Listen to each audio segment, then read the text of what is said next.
Say hi to everybody on YouTube and say hi to everybody on Zoom and everybody Zoom. Say hi to everybody on everything else. Like, let's get going. I am going to record.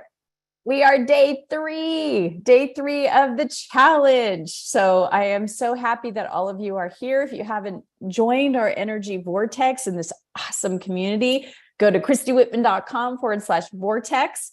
Many different levels. You can join the complimentary all the way up to the big robust where you get weekly, but also monthly connections with myself and the council. So I'm going to go into some questions before we officially get started for day 3. And I want to just say this is important for everybody to hear. Everybody's at totally different levels of awareness. And some people are just hearing me or ever hearing about the drama triangle for the first time. And they're like, oh my God, like it's overwhelming. I literally was teaching yesterday quantum energy mastery, and a client that has been a deep client doing very intense energy work with myself and the council has been in Sacred Circle of Light, Ascended Sacred Circle of Light. She even said, every time I hear you talk about the distinctions, I get something more. And that's just something to understand, is that the drama triangle is literally how all of us are raised. It's in our society. It's what we're immersed. It's like an immersion of what we're in. And so when we hear about the fact that it's dysfunctional and that there are roles that we are playing, we start to have this awareness of like, whoa, it could be very overwhelming. And it could also be very like, oh my gosh, there's so much that I don't understand. Just be easy with yourself. Take what you can digest. It's like I never really liked the saying you can't eat an elephant in one bite, because why would anybody want to eat an elephant? But it's like, take it in bite-sized pieces. This is why I do the entire Vice Freedom program. It's a daily program where we're giving you chunks, just, stuff to chew on. This is why we're doing the Breaking Free from Drama 7 days, just giving you pieces and chunks. This is why we talk about this in Quantum Energy Mastery. This is why I did a whole entire course with my husband on From Drama to Love, which is included in the higher levels of membership in the energy vortex. On and on and on. Oh, the council's entire work with me is helping people get out of the separation consciousness, get out of the lack. This has been my work for 23 years, is helping people move from lack to abundance, to get out of the chaos, the struggle, and all of that. Anytime we are feeling powerless, anytime we are feeling that we're not in the alignment with who we really are, when we're feeling that lack and limitation, that's the drama triangle. And the good news, though, and let this be the the nugget that you take away today. The good news is that that's not normal. Your alignment with your divine, which leads to your empowerment, which feels like joy, what feels, expansive, where you're connected to your intuition, that is what our natural state is. That's how we're divinely designed. And so there is a way out. I just promise you all of that. My life has completely changed since I learned this well over a decade ago. And I'm still learning, and I'm still applying, and I'm still getting different, wow, oh my gosh, I didn't see how I did that. So it's a definite progression.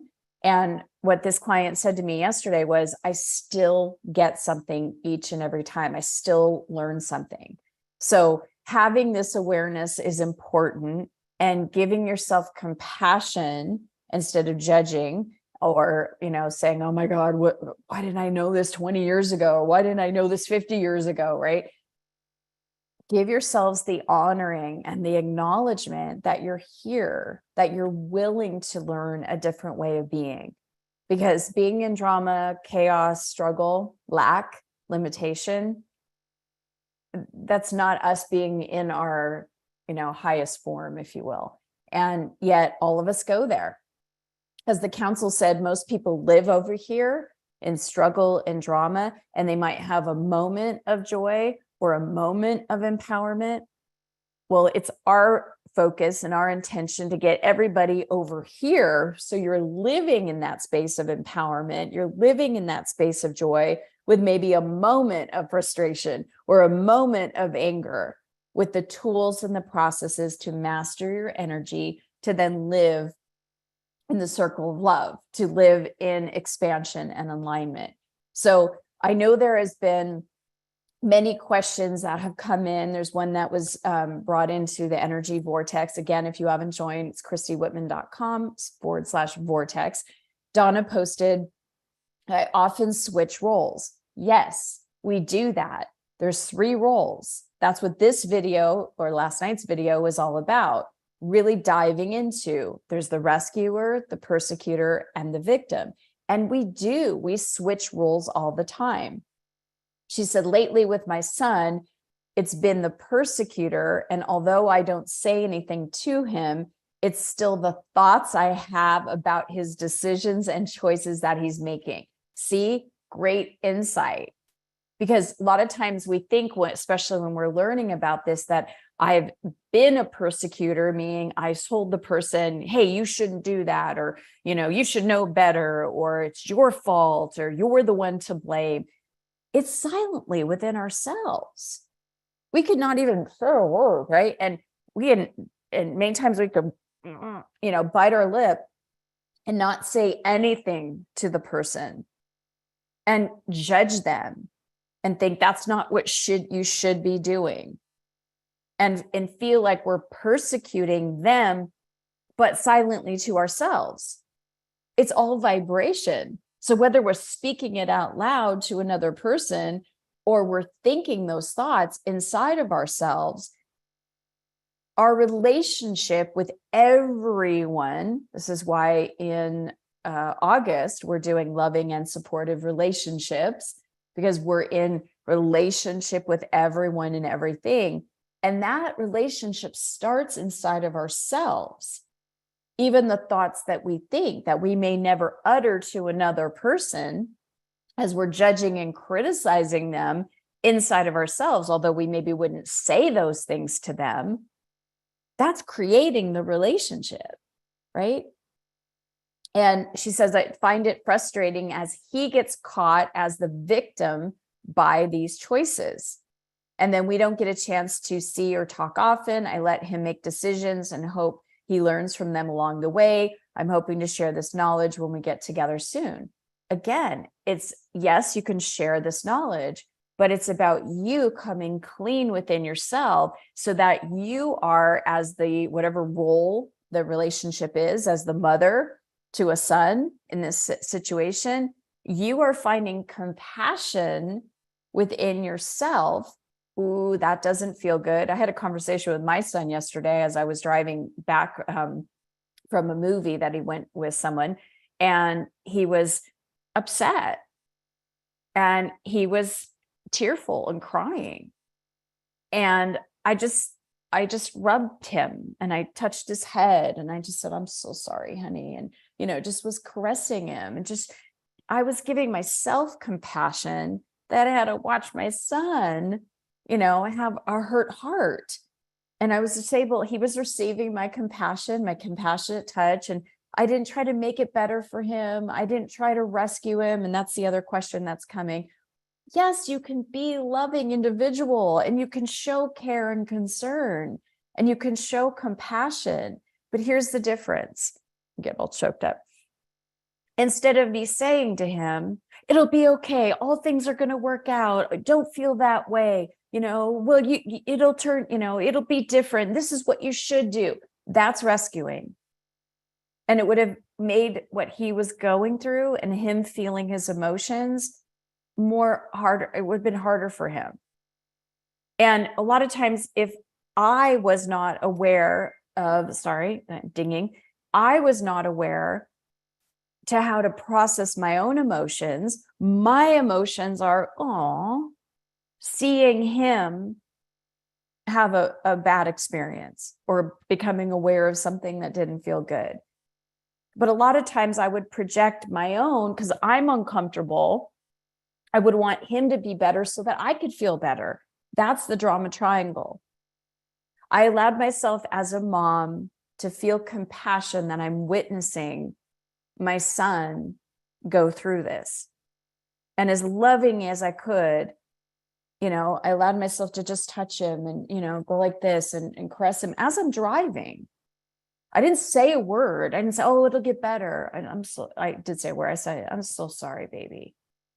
And he cried. He let himself. I gave him the space to feel what he needed to feel so he could process his emotions.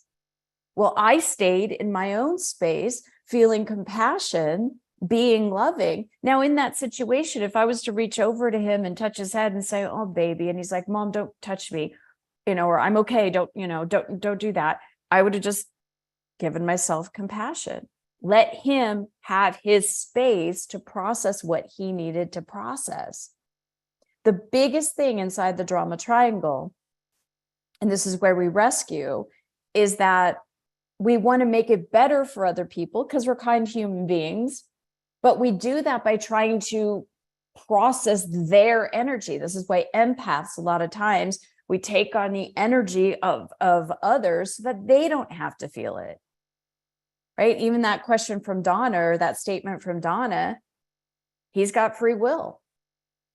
He's got his own consciousness. He's got his own stuff he needs to process. And so this brings us to the second question from Sharon. And welcome, Sharon. I understand you're new to the group. After listening to day 2, it leaves me with many thoughts. I'm presently helping my friend as she goes through a separation of an abusive spouse, an experience I've lived through and gained experience and knowledge from. I listen and try to provide positive feedback of the steps she's taken to gain back her strength and power. As I listen to the recording, I'm wondering if by doing this, what role I am playing. Can you be supportive, loving, and gently guide someone without being in this triangle? Yes. You can be in compassion, understanding, and having empathy that, gosh, I know what that's like. Being in that space of compassion, I'm here for you. Again, it doesn't mean that it's not an all or nothing thing. That's also a mindset inside the drama triangle. It's either I'm loving and supportive or I'm not. I'm caring or I'm not. With the rescuer, like I said, it'd be like you trying to help your friend by trying to process her emotions for her and telling her what she should do and how she should do it. By being there for her and saying, this is what I did, and this is what helped me. Can I offer you my perspective? If she says no, then you don't continue. If she says, yeah, I really would like that. Well, what I did, what worked for me, now you're not rescuing her. You're coming from the I.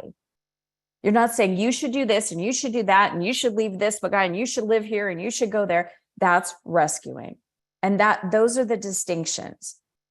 Let's just do this black and white really quick. If yesterday in the car with my son, he comes in and he's not having a good experience and he starts having his emotions come up. And because I'm uncomfortable in my emotions, I want him to change. So stop crying. It'll be okay. Come on, buck up. Hey, there are plenty of fish in the sea, whatever, right? Giving him unsolicited advice. He didn't need that, nor did he want that. And that's rescuing. I even asked him after, if I can help in any way, you let me know. And he goes, I don't know. And I go, okay. And then last night he came to me and goes, you know what, Mom, I really would like your perspective and your help. Great. I waited for him to realize that I might know a couple things about a couple things, and that if he wants that help, I'm here for him. I offered that, hey, I've got your back. I'm here. And yet I showed him compassion, and I didn't feel after this like, I've got to, how do I fix it? Oh my God, right? It's his to fix. He's capable. And here's the difference. looking at your son or looking at your friend or looking at anybody else, your partner, when you look at them as they're not capable, you're looking at them as they are a victim. And that's when it becomes that one up, one down. I'm the rescuer. I know all. I've been through it. I'm older than you, I whatever. And you don't know, so you're a victim. So these are just really some important distinctions to understand. So just for today, right? I am super excited because yesterday with the whole discussion about how we can be in the drama triangle with everyone or anything, including money. And so I started out yesterday's recording talking about breaking free from drama with money. And this conversation continued into the quantum energy mastery classes yesterday. And the council sees that there's a lot of ahas going on about my relationship with money has been in drama. How do I change that? So we are actually announcing, it's not, the link is not available and nobody can register yet. But the good news is that the council is announcing, I am announcing, we're doing a workshop on breaking free from drama with money. It's going to be on August 12th from 9 to 12 Pacific time. We'll have a link, I believe, tomorrow. So that's something that will help get you out of that specific. We'll get very, very detailed and specific on that relationship, because with money, it's different. Money doesn't have an opinion. Money doesn't talk back. Money doesn't create boundaries. Money doesn't have emotions, right? And it's a really good way to practice getting out of the drama triangle with something that we all relate with. We have to. Money is something we all use in our society, and get clean and clear in that relationship so that you can then use that process in other relationships too. The other thing is we're having our 30 days of meditations on loving and supportive relationships starting August 1st through the 3rd as complimentary. And then, of course, it's a 30-day program, which will help this understanding of how do I be loving and supportive? How do I receive love and support? Not from a sticky, fused kind of I feel for you, you feel for me situation, but from an alignment situation. So what the drama triangle is, how easy it is to stay in it, and how our power to choose is absolutely essential to getting out of it, was what our the video was last night, the day 3 video, right? And understand that freedom, fulfillment, and compassion is what we need in order to be free from the drama triangle. If we don't feel fulfilled in a certain area in our lives, that's because we're in separation consciousness, we're in lack, and fulfillment is only achieved from the inside out. So is freedom, so is empowerment, right? Who we want to be, how we want to feel, how we want to respond, all comes from, are we free or are we stuck? And understand that when our expectations in any given situation is not met, when we're not having what we want or our needs are not met, we go into the drama triangle. So it comes from a place of I'm lacking my needs, my wants, my desires. I'm lacking something. And then we take on one of those 3 roles. So if you can, again, it's so essential, give yourself compassion. I'm not having the success I want, therefore I blame it on the government or my parents or my boss, right? We go into that because we don't know a different, more empowered way. We don't want to make it, the only way to do it is blame ourselves, and that doesn't feel good. And many times we beat ourselves up being the persecutor. So the difference is, and this is what's really important for everybody to know for today, there's a huge difference between reaction or response. Reaction or reacting comes from our pain or our imprints. And reactions are just important to notice without judgment, with compassion. If you're reacting to someone or something, That's an opportunity for you to heal. That's an opportunity for you to realize, there's a part of me stuck in a drama triangle pattern with someone or something. There's an imprint there. So without judgment and aligning with compassion, just be aware of that. Anytime you feel powerlessness, criticism, judgment, using vices, all of that comes smack in the middle of the drama triangle. And what we all want, every single one of us, we want our power. We want our expectations and our needs to be met. And no problem can be solved by pushing against it. Contrast in life happens, but the resistance to the contrast, that's optional. So your assignment for today is just to identify what role is the most predominant role that you do. It might be the rescuer. It could be the persecutor. It could be the victim, even though we play all of them. So just for today, please, without judgment, start observing your own knee-jerk reactions and start to be aware and observe yourself in your relationships. Now, notice I said observe and not judge, right? To judge is to be divine. No, to judge is to be the persecutor. And then, of course, once you're persecuting yourself, you also become the victim. So imagine if your most important relationships, no matter what form, husband, wife, girlfriend, boyfriend, son and daughter, mother, father, sibling, mother, father-in-law, in-laws, outlaws, coworkers, clients. Imagine if imagine if all of those relationships were coming from your divine design of loving and supportive relationships. What if you could become aware of a new way of relating in all aspects of your relationships that left you feeling joyful and happy and secure and expansive and loving and supportive? What if you could understand where and when you are in the drama triangle by the habits, the behaviors, even the words that you use, so that you can shift more into receiving more love and support? What would that be like for you? Just that question. Start to contemplate that. Post that in the energy vortex. Let's have a conversation about that there. And I will look forward to seeing you all tomorrow for day 4. Remember, the video for tomorrow is coming, and watch that and we'll discuss it tomorrow. Appreciate you all.